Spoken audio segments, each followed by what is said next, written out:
Today, I'll be using a pint to describe the 4 qualities of mysticism as described by William James.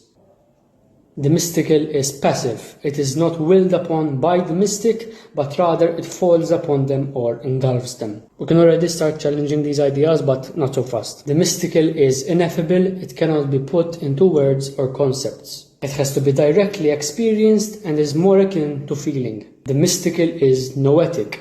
The mystical state gives the mystic some form of deep knowledge, usually about absolute or metaphysical truth. And finally, the mystical is transient. It comes, then it goes, so that ordinary consciousness can be resumed afterwards. Passive, ineffable, noetic, transient.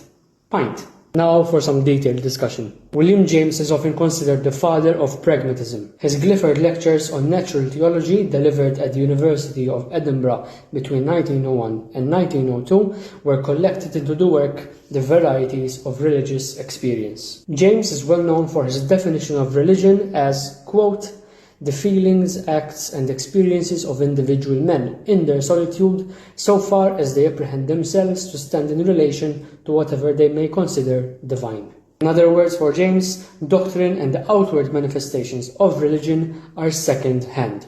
What matters the most is experience.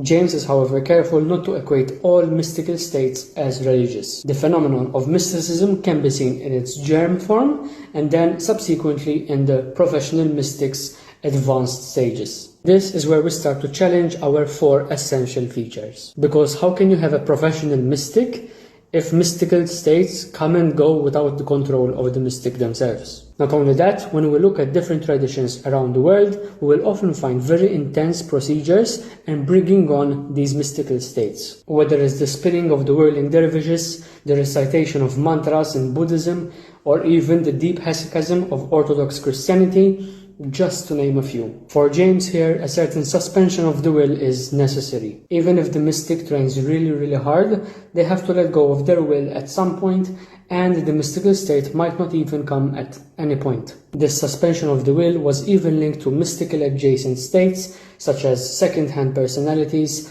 automatic writing, or even the recitation of prophecy. However, because these experiences cannot be properly recollected, James distinguished them from mysticism proper.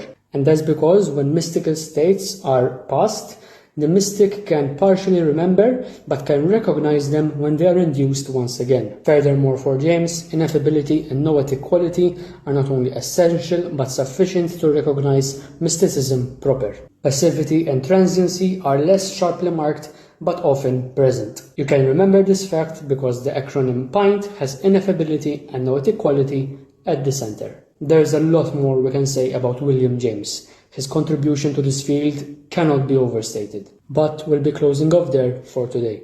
Thank you for watching another episode of TeaSoteric, Beer Soteric.